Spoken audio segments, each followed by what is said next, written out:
భారత్కు శత్రువులు ఎక్కడో లేరు, మన దేశంలోనే ఉన్నారు. వీరు యుద్ధం వస్తే పాకిస్తాన్ గెలవాలని కోరుకుంటారు. అసలు యుద్ధమే రాకూడదు, భారత్ ఎప్పటికీ కూడా విజేతగా నిలవకూడదు అని కోరుకుంటుంటారు.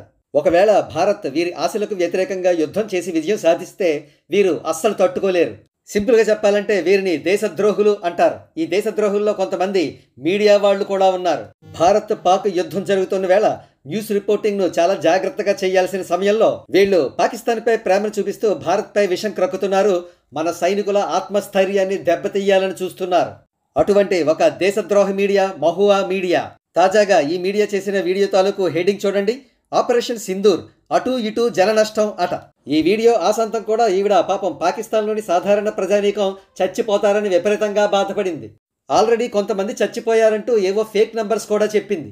ఉగ్రవాదుల్ని ఇప్పటి వరకు ఎందుకు పట్టుకోలేదు అని ప్రశ్నించి మన రక్షణ వ్యవస్థను కించపరిచింది. అసలు పాకిస్తాన్లోని ఉగ్రవాద మూలాలనే ఏరివేసే పనిలో మన మోడీ గారు, మన రక్షణ వ్యవస్థ ఉంటే ఈవిడ చేసిన దిక్కుమాలిన వీడియో ఇదన్నమాట. ఇప్పుడు ఈ వీడియోకు ఎలాంటి కామెంట్స్ వచ్చాయో పరిశీలిద్దాం. ఈ శ్రీ సూక్తులు పాకిస్తాన్లోని ఉగ్రవాద శిబిరాలకు చెప్పు. ఈ మాటల్లో విషయం ఎంతో మాకు బాగా తెలుసు. అసలు నువ్వు ఏం చెప్పాలో నీకే క్లారిటీ లేదు. సివిలియన్స్ మీద ప్రేమ ఉంటే నీ నీతులు పాకిస్తాన్లోని ఉగ్రవాదులకు చెప్పు. మీరు వెళ్ళి పాకిస్తాన్తో మాట్లాడండి, మనం ఏమి చేస్తే యుద్ధం ఆపవచ్చో. ఈ కమ్యూనిస్టులు మొన్న పహల్గామ్ ఘటన జరిగినప్పుడు చచ్చిపోయారా? ఇప్పుడు నిద్ర లేచి మాట్లాడుతుంది. అసలు ఇలాంటి దేశద్రోహులు ఇండియాలో ఉన్నంతకాలం దేశ పరిస్థితి ఇంతే. మరి టెర్రరిస్టుల సంగతి ఏం చెబుతారు? మీ ఇంట్లో చనిపోతే ఆ బాధ తెలుస్తుంది. ఇంట్లో కూర్చుని ఎన్ని వీడియోలైనా చేయవచ్చు. ఈమె మనిషి కాదు, కమ్యూనిస్టు. ఇంకా ఈమె పిచ్చి వదలలేదు. పాకిస్తాన్కు వెళ్ళినట్లయితే పాక్ రత్న టైటిల్ ఖాయం.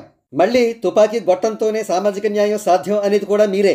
ఎందుకు మరి వితిన్ ద కంట్రీ సాయుధ పోరాటం? చెప్పేవాడికి వినేవాడు లోకువా, అంతేనా?